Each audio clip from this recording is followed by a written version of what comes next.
ഉടമസ്ഥരെയും അവകാശികളെയും വിശ്വാസികളെയും അവർ കഷ്ടപ്പെട്ട് പടുത്തുയർത്തിയ ദേവാലയങ്ങൾ ഇറക്കി വിട്ടുകൊണ്ട് മറ്റൊരു സംവിധാനത്തിന് ഏൽപ്പിച്ചു കൊടുക്കുന്നതായ രീതിയിൽ എന്ത് നിയമമുണ്ടെന്ന് പറഞ്ഞാലും ആ നിയമത്തെ തമസ്കരിക്കുകയില്ല, നിയമത്തെ ബഹുമാനിക്കുന്നു.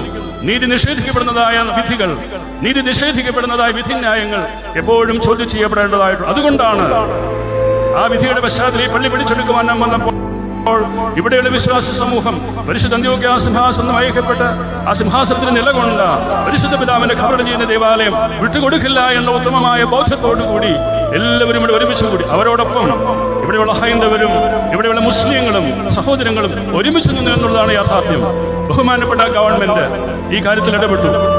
മൃതശരീരം വെച്ചുകൊണ്ട് വില പറയുന്ന സാഹചര്യങ്ങൾ ഉണ്ടായി. കേരള സംസ്ഥാനത്തിന് അപമാനകരമായ കാര്യമായിരുന്നു അത്. ക്രൈസ്തവ വിഭാഗം ഇതുപോലെ ക്രൈസ്തവേതരമായി പ്രവർത്തിക്കുന്നത് കേരള സമൂഹത്തിൽ ഒരു പക്ഷേങ്കിൽ ലജ്ജ തോന്നിക്കാണുമെന്നുള്ളതിൽ അവരെ ഒരിക്കലും കുറ്റം പറയുവാനായിട്ട് സാധിക്കുകയില്ല. മനുഷ്യത്വവും മാനവികതയും ദൈവികതയും ഉൾക്കൊണ്ടുകൊണ്ട് പ്രവർത്തിക്കുവാനായിട്ട് നമുക്ക് കഴിയണം. അവകാശപ്പെട്ട കൈകളിൽ ഇരിക്കണം.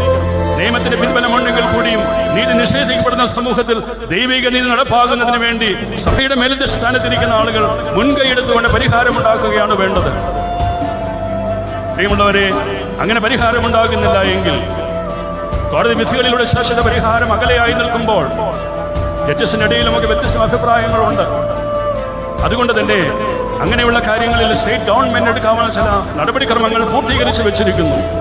അങ്ങനെയുള്ള കാര്യങ്ങളിലെയും കാലതാമസം കൂടാതെ അത് നിവർത്തിച്ചു തരുമെന്ന് ബഹുമാനപ്പെട്ട മുഖ്യമന്ത്രിയും നമ്മളോട് തുറന്നു പറഞ്ഞിട്ടുള്ളതുമാണ്. പ്രിയമുള്ളവരെ, പരിശുദ്ധനായ ബാവാ തിരുമേനിയിലൂടെ ഇവിടെ നിലനിർത്തിയ അസ്തിത്വം, ഈ സഭയുടെ വിശ്വാസം, ആരാധനാലയങ്ങൾ അതിനിയും സംരക്ഷിക്കപ്പെട്ടുകൊണ്ട് മുൻപോട്ട് പോകുവാൻ ഈ പരിശുദ്ധ സഭയ്ക്ക് സ്വാതന്ത്ര്യത്തോടുകൂടി തങ്ങളുടെ ആരാധനയും തങ്ങളുടെ പൈതൃകവും വിശ്വാസവും സംരക്ഷിക്കുവാൻ അവർക്ക് അർഹതപ്പെട്ട അവർ കഷ്ടപ്പെട്ട് നമ്മുടെ ദേവാലയങ്ങൾ സംരക്ഷിക്കുവാൻ ആരാധിക്കുവാനുള്ളതായ സാഹചര്യങ്ങൾ ഉണ്ടാക്കിക്കൊണ്ട് മുൻപോട്ട് പോകുന്നുള്ള സാഹചര്യം ഉണ്ടാകട്ടെ.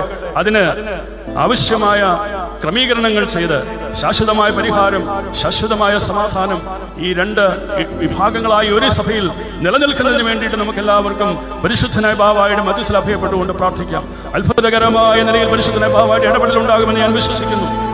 അങ്ങനെ ഇടപെടലിലൂടെ ഒരു ശാശ്വതമായ പരിഹാരം നൂറ്റാണ്ടുകൾ പഴക്കമുള്ള ഈ വ്യവഹാരത്തിനും തർക്കത്തിനും പള്ളിപിടുത്തത്തിനുമൊക്കെ ഒരു അന്ത്യം വരുന്നതിന് വേണ്ടിയിട്ട് പരിശുദ്ധ ബാവായ ഒന്ന് ഇടപെടണമേ എന്ന് ശക്തമായി നമുക്ക് എല്ലാവർക്കും പ്രാർത്ഥിക്കാം. ഈ വിശ്വാസി സമൂഹത്തിന്റെ പ്രാർത്ഥന പരിശുദ്ധനായ ബാവായിലൂടെ സ്വർഗത്തിലെ ദൈവം കേൾക്കുമെന്ന് ഞാൻ വിശ്വസിക്കുന്നു. വിശുദ്ധന്മാരുടെ പ്രാർത്ഥന സുഗന്ധം പോലെ സ്വർഗത്തിലേക്ക് ഉയരുന്നുവെന്ന് പരിശുദ്ധനായ യോഹന്നാൻ ശ്ലീഹ വെളിപാട് പുസ്തകത്തിലൂടെ നമ്മോട് പ്രഖ്യാപിച്ച് നമ്മളെ അറിയിച്ചിട്ടുണ്ട്. പ്രിയമുള്ളവരെ, പരിശുദ്ധന്റെ പ്രാർത്ഥന സുഗന്ധം പോലെ സ്വർഗത്തിലേക്ക് ഉയരട്ടെ.